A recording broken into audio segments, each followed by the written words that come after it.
তাহলে ক্লাস 12 এর সেমিস্টার 4 এর যে ইংলিশ প্রিপারেশন তোমরা করছো তাতে গ্রামার লার্নিং এর ক্ষেত্রে ডাফ এন্ড দাফের কোশ্চেন বাঞ্চ থেকে তোমরা অবশ্যই প্র্যাকটিস করবে। আর সেই প্র্যাকটিস সেটগুলো আমি দিচ্ছি আমার চ্যানেলে।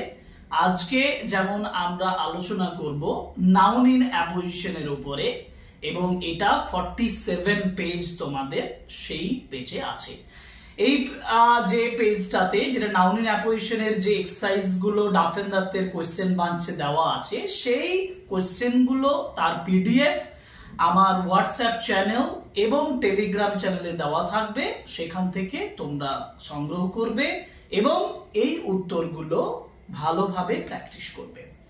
সুতরাং চলো আমরা আজকে শুরু করি আমাদের ইম্পর্টেন্ট একটা class, noun in apposition for class 12 semester 4 students.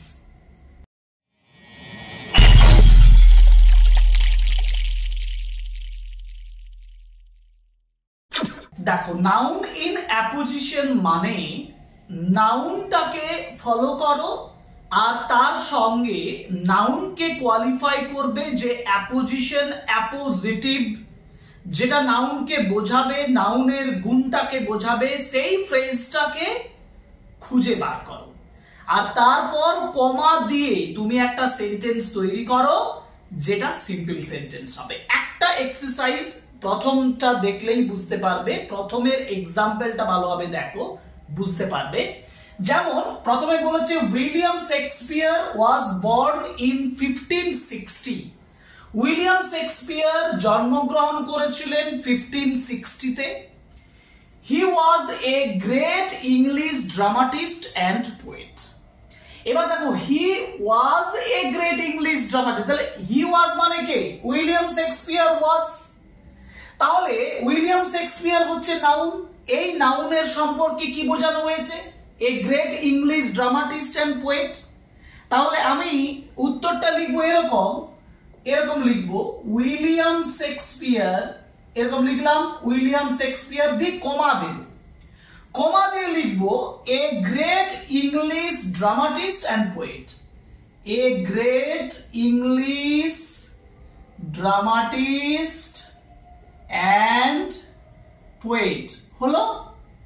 তারপরে লিখবো ওয়াজ বর্ন ইন 1560। এই যে noun in apposition, William Shakespeare comma a great English dramatist, এটা নাউন ইন অ্যাপোজিশনের example. Number 2, his father is a rich man, he sent John to a private school. এখানে his father, সে কেমন? একজন rich man, তাই তো। তারপরে হি sent জন, তাহলে হিজ ফাদার এর সম্পর্কে বলছে এ রিচ ম্যান। এই যে রিচ ম্যান, এটা একটা ফ্রেজ যেটা অ্যাপোজিটিভ হিসাবে কাজ করছে, অ্যাপোজিশন। আমি কমা দিয়ে লিখবো a rich man Saint John to a private school. বুঝতে পেরেছো? এটা হচ্ছে নাউন ইন অ্যাপোজিশনের এক্সাম্পল। নাম্বার 2 হলো। নাম্বার 3 এক্সাম্পল দেখো, আই স দ্য পেন্টিং, আমি পেন্টিংটা দেখেছিলাম। ইট মানে কোনটা? পেন্টিংটা। তাহলে এখানে আই ইম্পর্টেন্ট নয়, এখানে ইম্পর্টেন্ট হচ্ছে পেন্টিং। পেন্টিংটা কেমন? না এ গ্রেট পিস অফ আর্ট, তাই না? আমি লিখবো এরকম, আই স দ্য পেন্টিং। এখানে আমি পেন্টিংটাকে প্রথমে নিয়ে আসবো না, আমি নিয়ে আসবো এইখানে আই স দ্য পেন্টিং। এটা আমি লিখে দিলাম। পেন্টিংটা কেমন? না comma a great piece of art. এই যে দেখো, পেন্টিং এর পরে গ্রেট পিস অফ আর্ট করলাম, এইটা হচ্ছে noun in apposition. Number 4, the name of my friend is Manas. আমার বন্ধুর নাম হচ্ছে Manas. He is elected captain of the team. হিটাকে মানস। তাহলে আমি লিখবো the name of my friend করলে চলবে না, নেমটা ইম্পর্টেন্ট না, নেম ইজ ইলেক্টেড এটা নয়। তাহলে এটা এভাবে করবো না, আমি করবো মাই ফ্রেন্ড। এই নেমটাকে তুলে দেবো, এটাকে আর ব্যবহার করা চলবে না এখানে। My friend comma Manas. উল্টে করতে পারতে, Manas comma my friend Manas is elected captain of the team. উল্টোটা বললাম যে মানস দিয়ে কমা দিয়ে মাই ফ্রেন্ড করতে পারতে, এটাও নাউন ইন অ্যাপোজিশন হতো। 5 everybody loves to play cricket, প্রত্যেকে ক্রিকেট ভালোবাসে। It is a popular game in India, it মানে কোনটা? ক্রিকেটটা। মানে এটা লেখো everybody loves to play cricket, everybody loves to play cricket, comma a popular game in India. এই দেখো এ পপুলার গেম, কে কোনটা বোঝাচ্ছে? ক্রিকেটটা। ক্রিকেটটা নাউন, নাউনের সম্পর্কে বোঝাচ্ছে পপুলার গেম, তাই না? তাহলে নাউন ইন অ্যাপোজিশনের example. 6 the name of Kalam's father was Jainul Abdin. এবার হি ওয়াজ, তাহলে হিটা কে? জয়নুল আবদিন। জয়নুল আবদিন কে? কালামস ফাদার। তাহলে আমি প্রথমে লিখবো কালামস ফাদার, কমা দেব, দিয়ে লিখবো Jainul Abedin, Jainul Abdin, comma was a very simple man. ঠিক আছে, okay. 7 this is Mister Mukherjee, he is my, হিটাকে মিস্টার মুখার্জি। তাহলে this is Mister Mukherjee, comma দেবে, মাই ফ্রেন্ড, কিন্তু my friend philosopher and guide, তাহলে এখানে লিখবে কমা দিয়ে this is Mister Mukherjee, comma my friend, comma philosopher and guide. এইখান থেকে মিস্টার মুখার্জি দিয়ে কমা দেবে, ঠিক আছে। এবার 8 Rana Pratap was a brave warrior, he was the king of Mewar বা মেবার। হি মানে কে? রানা প্রতাপ। রানা প্রতাপ, রানা প্রতাপ কে ছিল? Brave warrior.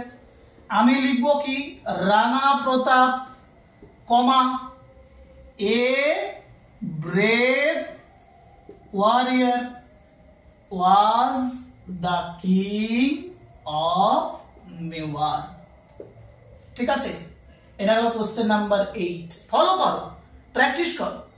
Question number 9 doctor S Radhakrishnan was the second president of India. Radhakrishnan লেখো, ডক্টর রাধাকৃষ্ণন লেখো, এই ওয়াজটা তুলে দাও, কমা দাও, the second president of India, আর হিটা লিখবে না, ওয়াজ এ গ্রেট ফিলোসফার। সহজ পদ্ধতি। আর 10 নাম্বার কোশ্চেন নাম্বার 10 দেখো, কোশ্চেন নাম্বার 10 এ বলেছে Mahatma Gandhi was once a lawyer, he preached non violence. এই ভাব নিলে চলবে না, বি ভাবটাকে ফলো করতে হবে।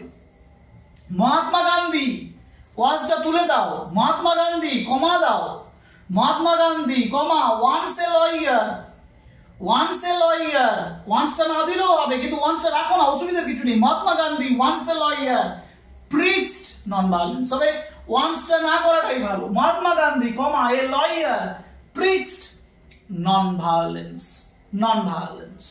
Question number 10 noun in apposition, এত সহজ।